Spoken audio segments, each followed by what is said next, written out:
obugambo bwange eri rape ennaku z'omwezi nga 4 lunaku lugenda kuba lwa 6 okuyingira emitwalo 3 5 emmeeza yakakadde esente ezo ntono nnyo bannaye ku sente ze tuteekamu nga tuorganizinga omuntu nga tojje mu kivvulu don't comment towa kirowoozo bw'oba omanyi toyinaawo wali oyimiridde n'okola production tomalaamu omuntu asazeewo kukola maani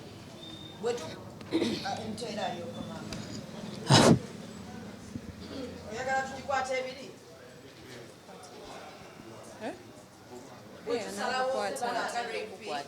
leeta mukwatireko kale ogumu gukwate naye ayagala saawundi ati kati ebintu bino tobitegeera leeta tonkwatira mama kaakati ebintu bino bwe tusalawo okugamba nti katuteeketeeke production bannange omuntu aba yeewaddeyo ekirala abana n'okwagala naye abannayuganda njagala tuyiga ekintu kya bobo by Uganda build Uganda eno nsi yaffe nga we baleeta wane n'abayimbi okuva mu nsi endala zonna ne mudduka emisinde ne muwagira nga tamina na bigambo bye mwogedde bingi munnayuganda munnammwe bw'agamba nti kaakole ekintu omugambo guba mungi olangira abanaku wano muwala gwe weeraga nnyo muwala gwe tukuba nnyo omusajja mujje ebintu bino feeling bw'oba tuyagala muntu abakazi abaaddiba mujjeemu embeera ezo bw'oba tuyagala muntu don't comment tojja rape njagala okutegeeza comment zolaba okwo abo abantu abatakwagala ate be basinga otugoberera and tebajja ate abatatwagala baba batini nnyo ku percentage y'abantu abatwagala betulina genda maaso omuntu yenna yina bwe yeeyubula n'ava we muba mumumanyidde n'ebibuuzo era bibe bitono lwaki wakola bwoti lwaki eno wakola bwoti tuva mu maka g'abamama affe ne tubalekayo ntugenda tufumbirwa abasajja betuzunze nga tusanga e Kampala kale ate gwe n'ombuuza nti lwaki wavudde ku gundi mutugjeeko akajanjaba bro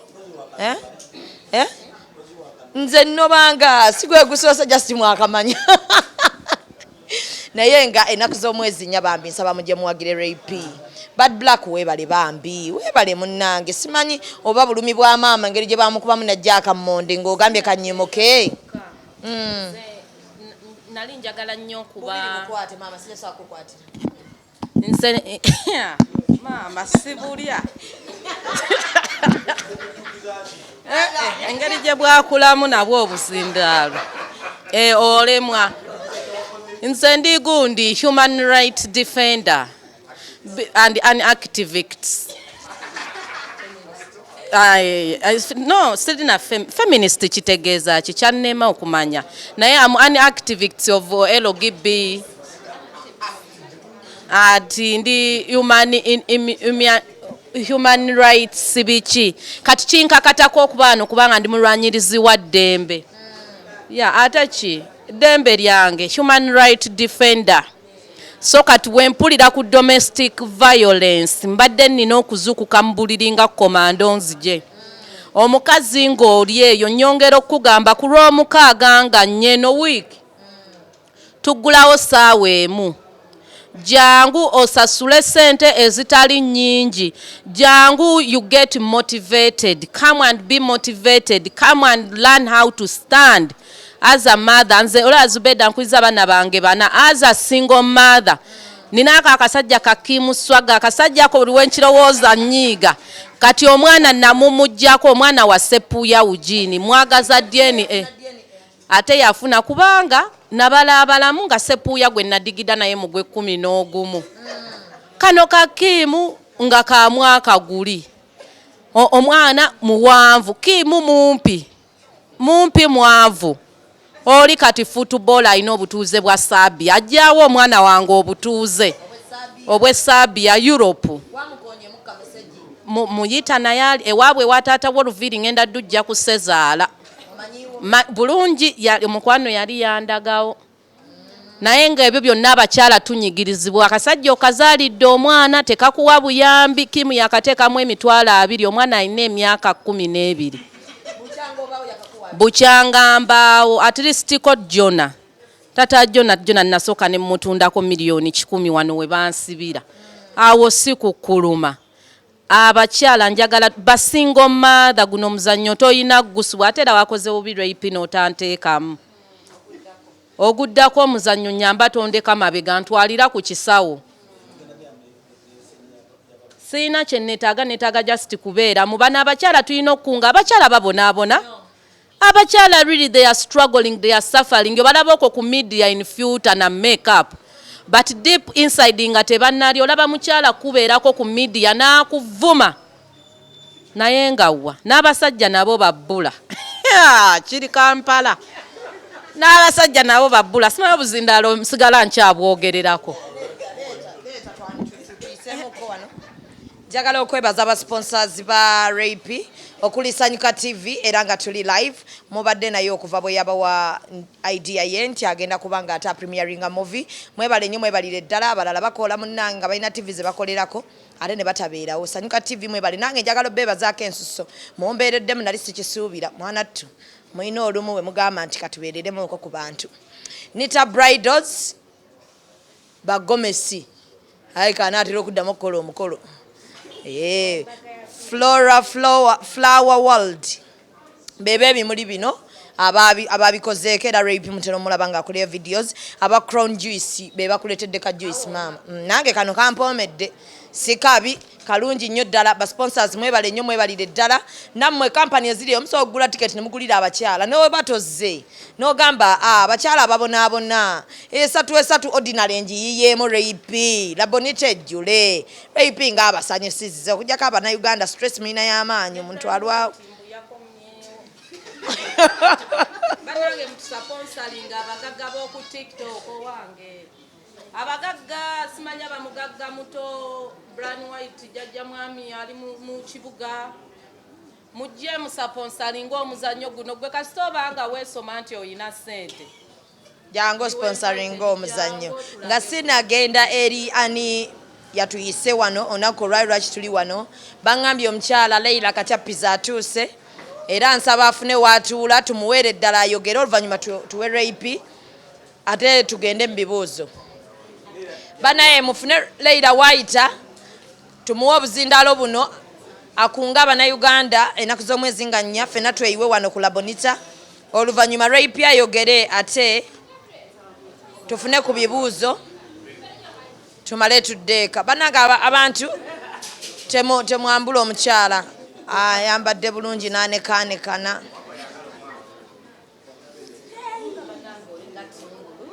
Naye bana abakazi abeeru mwakyesigaliza. Nja kunnyonnyola nnyo obuzindaalo buno bukimire ddala mama nga tonnatuula. Ati mutya ayina oba bwayimiridde ne mu nsawo. Era nkwata bubiri basebo ne banyabo amanya Leila Kalanzi Kachapizo chi happening Saturday no bannange mujje tubeerewo mwana muwala Rape akikoze mashallah fenna tugenda kubeerawo yaga yogo yigi Okay kati obuzindalo bumperera mama kwata ngeri gyoli nti njagala Rape ombulize ku bantu abali live ku Sanyuka TV bonna abali live ku mitimbagano egy'enjawulo ba bloggers mwebale nnyo mwebalire ddala okuva mu media houses ez'enjawulo tumwebaza nnyo abali ku Sanyuka TV namwe mwebale kubeerako kaakati yessaawa ate yatuyise wano ate abeere nga atuwa ku bugambo atubuulire kiki agenda kugulayo emyango saa mmeka abantu basuubire ki okuyingira ssente mmeka lwaki wakoze ku domestic violence wali okirabyeko kamusabireko essaala ono omwana avudde wala ne courage kati simanyi nsabe y'abalokole mu dduwa kubanga yonna nzimanyi tukozesa edduwa oli musiraamu. أعوذ بالله من الشيطان الرجيم بسم الله الرحمن الرحيم قل هو الله أحد الله الصمد لم يلد ولم يولد ولم يكن له كفوا أحد يا الله wekitiibwa gwe nnyini nsi tukwebaza enkya ya leero ya labbi ya Allah tukusaba Rape omuteeremu obwangu ate omugaziyirize ya Allah gwagaba ya Allah era gwagaba amagezi ya Allah tuteeka omuzannyo gwaffe guno mu mikono gyo tukusaba ya Allah omukingiriza amaaso amabi ab'ekiiso abalogo mu industry era Rape twaba akulimba nti industry terimu bafuuyi ba mindi na balogo mwebali bagenda kuko era weekwate nnyo Allah n'edduwaazo buli lw'ofuluma osoma ayaati kurusiyu ya Allah tuteeka rape mikono gyo emuvi yaffe etambule abalogo ab'ekiiso simanya mwenna anti mbadde olondeeta Yesu ey'ekirokole bwoleka mu linnya erya Yesu Kristo omwana wa Katonda omulamu tukwebaza gwe Katonda omunazaleesi era nga tewali akwenkana tewali era akusinga Yesu waffe tuteeka rape mikono gyo tukavalinga firimu yaffe mu musaayi gwa Yesu tewali sitaani agenda kutulemesa tujja wano nga nnya olw'omukaaga okuwangula oli muwanguzi maama wange kati nno life goal ozirina olina omusajja akwagala ennyonyi ogirinnyanga takisi wanaaba baaba bwe luba lweza amina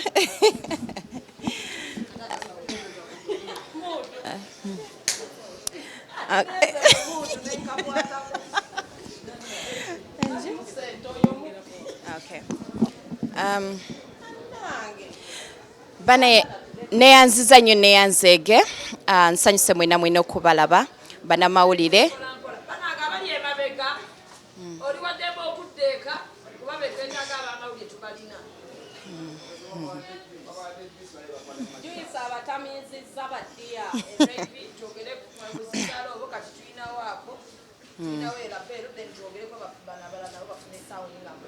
okay. Bane nsanyuse okubalaba mwenna my fellow panelists nsanyuse nnyo okubalaba banamawulire okuva mu bitundu ebyenjawulo media houses ez'enjawulo YouTubers the bloggers mwena nsanyuse nnyo okubalaba njagala okwebaza Allah jalla wala okubeera nga ate akkiriza olunaku lwaleero ne tulutuukako yasinga okumanya yasinga okutegeera ate yasalawo tewali agamba nti kibeere ne kiba okujjako ye era nga n'ensonga lwaki tuli wano it is because yakkiriza kibeere so gwe ne wooba oyagala gamba nti tekijja kubanga Allah akkiriza tekisoboka kubanga yakimala yasalawo ye yatutonda era yasinga okututegeera nga sinaba kutandika kwogera bintu bingi mbadde nsaba mbeere nga mbategeezaako akatono ku charity organization yange emanyikiddwako nga Aswage charity organization ngenda kusoma wano ekitono then afterwards ngenda kubeera nga ate nambulula lwaki tuli wano olunaku olwaleero kansubire nti buli omu ampulira Aswage Charity Organization is an incredible charity NGO that focuses on providing support and resources to the youth, children, elderly, and to the survivors of domestic violence. We work tirelessly to raise awareness, offer counseling services, and create spaces for those in need. Through our dedication and compassion, Aswage is making a real difference in the lives of the survivors. Aswage Charity Organization provides medical support and carries out trainings on the prevention of diseases like HIV, stroke, AIDS, trains community on how to improve nutrition, among many other activities. In addition, Aswage Charity Organization gave birth to Aswage Film Production. The organization empowers parents of less privileged children and youth generally financially to facilitate the betterment of their lives and living standards. Supports widows and other needy women groups in society through income-generating activities aimed at fostering their independence and empowering them to improve their living standards. So, in brief, that is Aswage Charity Organization for you.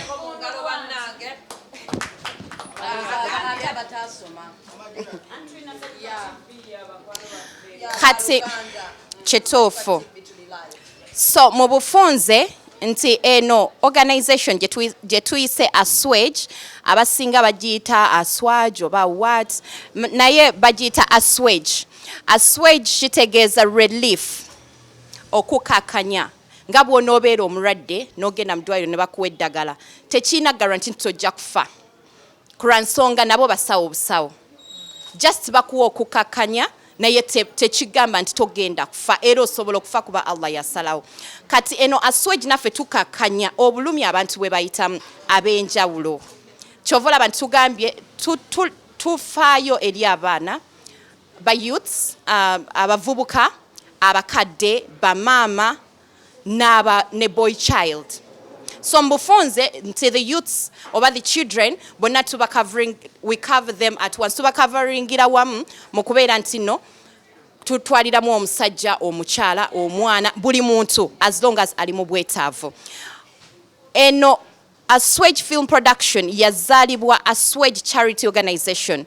Kitegeeza nti eri under an NGO. Kyovolaba nti olunaku olwaleero tukoze ku domestic violence. Lwaki? Kubanga it is a charity event. Tulwanirira butabanguko maka. Nga we nabagambye nti Aswege erwanirira obutabanguko maka, erwanirira omukyala, erwanirira omuvubuka, nerwanirira omwana. Kati simanyi oba ntegeerekeka wengezaako kivuunula. Kati nti bw'olaba Aswege n'ogisanga n'ogamba Aswege Film Production, ate standing nga Aswege Film Production. Aswege Film Production ezaalibwa Aswege Charity Organization. Nti eri under Aswege Charity Organization. Kitegeeza nti ojja kulwawo nnyo okundaba nga nkola firimu eza bulijjo nga newankubadde tujja zikola naye okusinga our movies are for a cause. Nti tuyina kye tuba tutagetinga. Nti waliwo munnange abaana ennaku zino batulugunyizibwa nga tuzannya ku baana okutulugunyizibwa. Munnange kati domestic violence nyingi nnyo ennaku zino butabanguko maka bungi nga tusalawo tukola ki? Nga tuzannya ku butabanguko maka. Movie yange eyasookera ddala bagiyita The Dilemma. The Dilemma nagipostinga era abantu bangi nnyo baagiraba. Naye saapostinga nga yo movie, napostinga trailer. We muba mujjukira movie eyo yalimu Felista the Superstar, mwalimu Patricia, era abantu bannyo bagamba Rape ate ne Patricia bakola ki? Naye twali awo tuzanyira kati baana mize egibeera amasomero okufuna embuto, okufuna HIV, emize abaana okutoloka amasomero, era kyovula nti movie eyo at the moment era ekyazanya amasomero. Tugenda amasomero ne tugizanya kubanga y'abaana. Kyovula tetwagireta ku theatre La Bonita kuransonga tuba tetumanyi kati mulamwa. So eno domestic violence eriwa kati yeffe. Gwe andaba sawa za kakati n'ekiro bakubye. Okiwulira? N'ekiro naawe wakubye. Naye sawa za kakati oli kundaba era ogamba kati keeyogeza ki? Naye ekituufu naawe kimanyi nti nno ki? Domestic violence gyali kubanga naawe oli mu practicinga. Twegumiza nnyo ddala abakyala.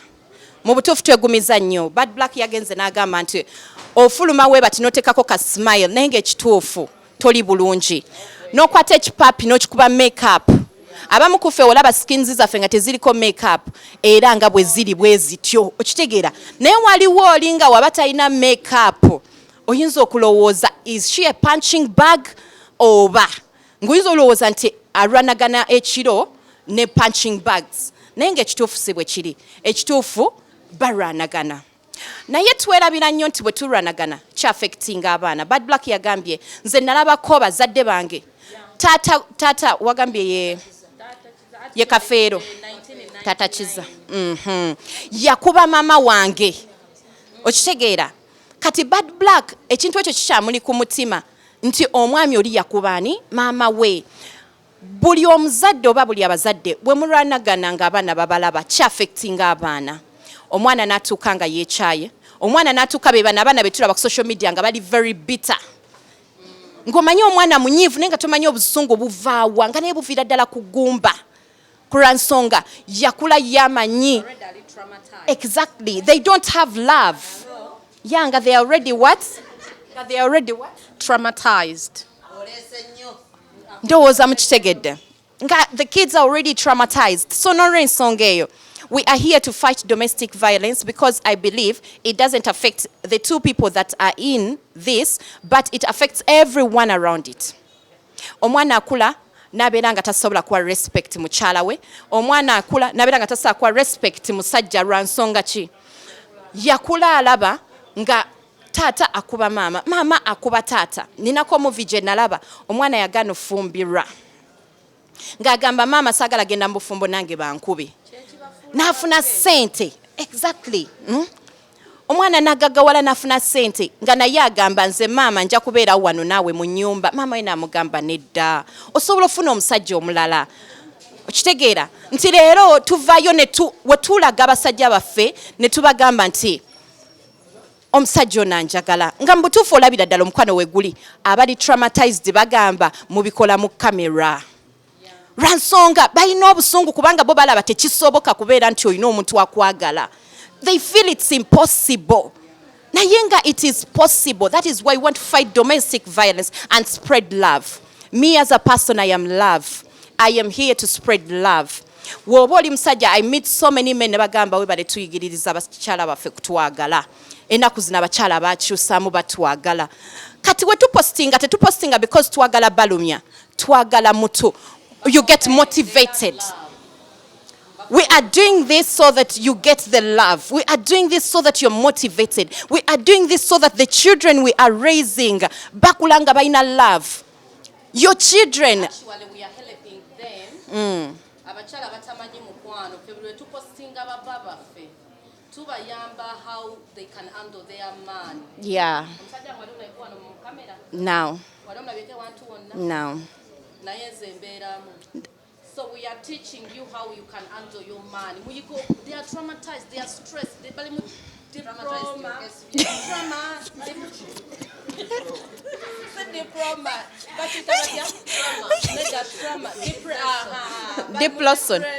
depression.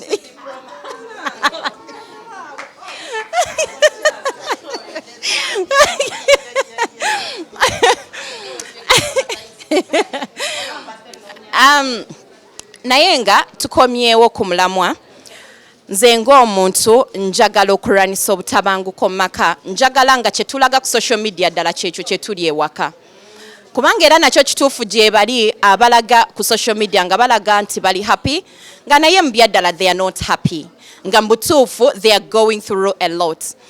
I am so real and that is why so many people don't like me because ndi waddala like I am real. Ekiriwo kyenjogera okitegeera. Learn to be real. Women, learn to stand up for yourselves. Abasajja baneeno tusobola okubeera nga tomuvuma but learn to speak out. It is very important to be outspoken. When you're outspoken toina utajja tuuka. You will get to the president because you're outspoken. You can explain yourself. You can express yourself. When you get to the gate, for people about to second parliament, for people who have gone to those big offices, you know, even if you get to the gate, bagenda kubuzo chimiechi, oyagala chi, ogenda kulabani, oyina appointment. Kati woba toli outspoken nga you can, tosobola kwenyonyola ko chigenda kule mabagambe dewa. Kati fetu vayo tuwogera nga agamba omuwalo yechikuru ayogera nnyo. Kanjogere nnyo kubanga sikubwa. Exactly.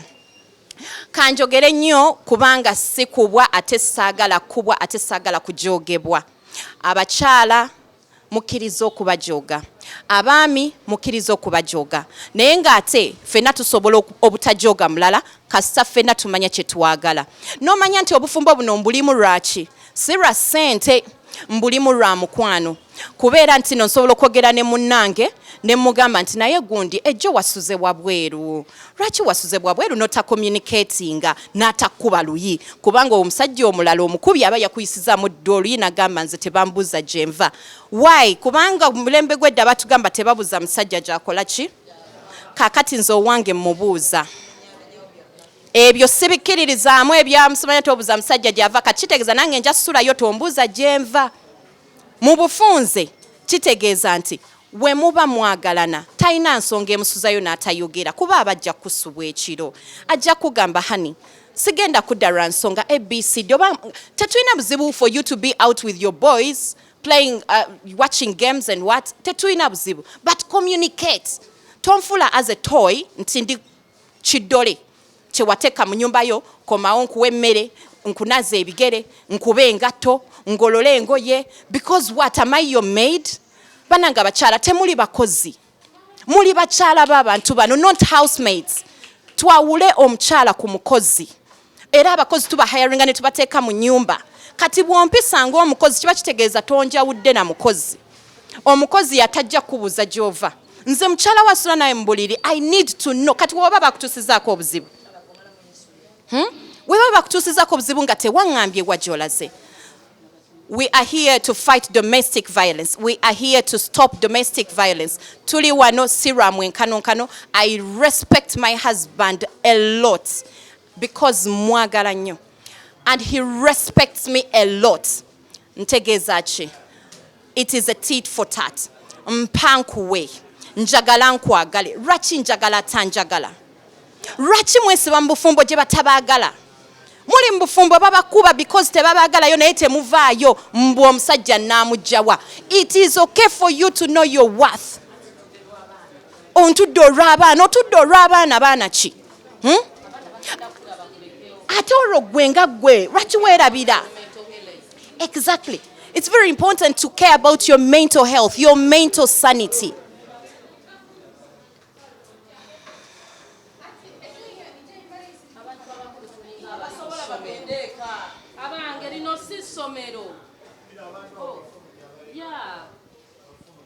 Something very important for the nation. We address the nation. Yeah. So, we were saying, tetugenda tuula lw'abaana. Abakyala ennaku zino tukola tusobola olabirira abaana baffe. Omukyala asobola okutwala omwana mu ssomero eri obukadde 10 ennaku zino nga yazisasula. Kitegeeza tetugenda kubatuula mbu tuzitabirira abaana tukeera ne tukola. Abakazi lwaki mutudde olw'abaana temwagala kukola? Mwagala mubeeraawo, you're so vulnerable to yourselves. Everything, I am a woman. Of late, we hustle like men. Abakyala ennaku zino tukola nga abasajja. Kati gwe bw'ona oyagala otuule, omusajja aleeta ettooke, aleeta ennyama, naye waliwo lwe bigaana. Waanankomawo nga bigaanye gwe omusabe nti ffe bunaku tulya mukene ajja kukuba. Kubanga mutuufu tomanyi ki kyayitamu eyo. Bahajati babeera eyo ne bambala jalabibu. Bahajati ne bambala jalabibu ne babeera nga ejalabibu ajambalidde emyezi 8. Yayulika tafunye yayidi mbi nzibu akaswayiri munda kwegamba nga kagegera. Then oyagalera omusajja akuyisenga rape owe wamuyisa. Nza so kwetwala musalu nensasula akakadde nga kange. Nenkomawo omusajja nangamba baby olabise bulungi nnyo. Enchajja kwagala mpaako obumeka. Ajja kumpa bubiri ku nsonga amanyi akakadde nkasobola. Sooka oweesobole. Teweesobola naye ate oyagala bakusobole. Gwe nga gwe weesobodde kyenkana ki? It should start with you. Tweyagale. Bamama tweyagale. Batata tweyagale. It is very important okweyagala. It's domestic violence ennaku z'omwezi 4 Saturday no. Tugenda kubeera ku Theatre La Bonita era nga we tuli olwaleero. Okuyingira emitwalo 3, emitwalo 5 n'emmeeza ya kakadde. Tugenda keerako kubanga tugenda tambula red carpet. Tugenda kunyumira red carpet. Red carpet size za bulijjo tusuubire movie premiere y'aba Nigeria zino ze tulaba. Nti ngenda gikola nga tewali yagikoze. Kubanga ne uyo ne Zubeda yandigikoze ngenda musooka. Kati n'olw'ensonga eyo ngenda kukola ki? Nchimaye yejja nayo jja kuba yakabi nnyo. Naye movie premieres usually our industry nga faba movie tetwe supporting tetu feeling anti no tuli bakabi. Atenge kyaddala tuli bakabi. Look at all those other countries. Abazanyi ba movies bakabi. Naye ffe waneno seba abazanyi ba movies tetuli bakabi. Tebatubalamu makulu. It is going to start nti abazanyi ba movie omusanga bulungi nnyo. Ngenda kuwanika film industry. I am going to put it up there until weba wulira nti movie premiere nga ddala movie premiere. Sebino bye mujja nga mwambadde wavudde eri mu wino nga bwe wasiibye bwoze. Tujje nga tunyumye tuwe red carpet